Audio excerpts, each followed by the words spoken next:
ค่ะเป็นคลิปความยาวประมาณ1 นาที 9 วินาทีนะคะโดยในคลิปรถแท็กซี่สีชมพูค่ะคุณผู้ชมจอดอยู่ในพื้นที่ห้ามจอดแต่ทีนี้พอตำรวจเข้าไปตักเตือนก็พยายามที่จะหนีคลิปนี้ค่ะประเด็นคือหลายคนเข้าไปแชร์แล้วก็แสดงความคิดเห็นจำนวนมากเกี่ยวกับการกระทำของตำรวจจราจรพัทยาว่าเกินกว่าเหตุไหมเพราะว่ามันมีบางจังหวะที่ทางเจ้าหน้าที่ตำรวจเนี่ยค่ะถีบรถแท็กซี่ผู้สื่อข่าวก็ตรวจสอบเพิ่มเติมไปพบว่าร้อยตำรวจโทวสุธรคนนี้แหละค่ะเป็นรองสารวัตรจราจรสภ.เมืองพัทยาเป็นเจ้าหน้าที่ตำรวจที่ปรากฏในคลิปภาพตำรวจก็ให้ข้อมูลเพิ่มเติมนะคะบอกว่าขณะออกปฏิบัติหน้าที่กวดขันวินัยจราจรเหตุการณ์ก็ไปเกิดขึ้นบนถนนพัทยาสาย2ค่ะไปพบรถแท็กซี่คันสีชมพูคันนี้แหละค่ะตอนแรกจอดอยู่แล้วดับเครื่องเจ้าหน้าที่ก็ไปพบว่าไปจอดบริเวณเส้นขาวแดงคือพื้นที่ห้ามจอดเลยเดินเข้าไปขอดูใบอนุญาตแต่คนขับส่งใบสั่งให้ตำรวจดูโดยข้อหาในใบสั่งเนี่ยก็ระบุว่าใบขับขี่หมดอายุทีนี้ทางร้อยตำรวจโทวสุธรก็เลยจะออกใบสั่งให้เนื่องจากว่าไม่มีใบขับขี่นะคะแต่ทีนี้คนขับไม่ยอมคุณธีรเดชพร้อมกับพูดท้าทายตำรวจบอกว่าเป็นไงเป็ดกันจะพยายามเข้าไป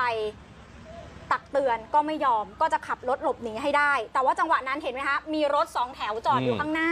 ทีนี้รถแท็กซี่ก็ไม่สามารถหนีได้พอตำรวจจะไปล็อกอุปกรณ์ล็อกล้อเนี่ยนะคะไปวางไว้ที่ล้อแล้วรถแท็กซี่ก็เร่งเครื่องเหมือนกับว่าจะหนีอะค่ะเร่งเครื่องจนขนาดที่ว่าอุปกรณ์ล็อกล้อกระเด็นจากตัวรถแท็กซี่ไปเลยนะคะแล้วตัวรถแท็กซี่เนี่ยค่ะก็ไปเบี่ยงออกมาเกือบที่จะชนเจ้าหน้าที่ตำรวจก็ให้เหตุผลว่าภาพที่ปรากฏออกมาเหมือนกับว่าเจ้าหน้าที่ถีบรถเพราะจะกันตัวเองให้หลุดจากตัวรถกลัวว่าจะไปโดนแท็กซี่เบียดจนตัวเองเนี่ยบาดเจ็บตอนนี้คนขับรถแท็กซี่หนีไปแล้วนะคะแต่ว่าตำรวจสภ.เมืองพัทยาเตรียมที่จะออกหมายเรียกคนขับรถแท็กซี่คันดังกล่าวมารับทราบข้อกล่าวหา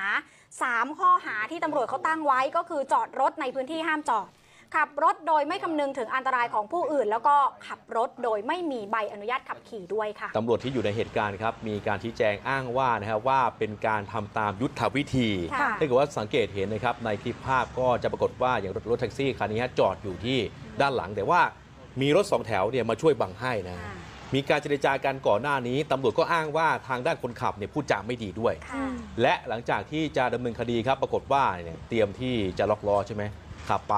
ก็เลยถีบกันแต่ว่าช่วงเวลาไทม์ไลน์เป็นยังไงให้ผู้ชมลองตัดสินใจดูนะครับว่าเรื่องนี้ใครผิดใครถูกกันแน่แต่ที่แน่ๆฮะตามรายงานบอกว่ารถแท็กซี่คันนี้เนี่ยรับ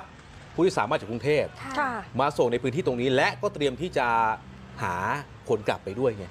ที่จะเดินทางกลับเข้าสู่กรุงเทพมหานครต่อตอนนี้รู้ตัวแล้วนะครับว่าใครเป็นคนขับกันแน่นะครับ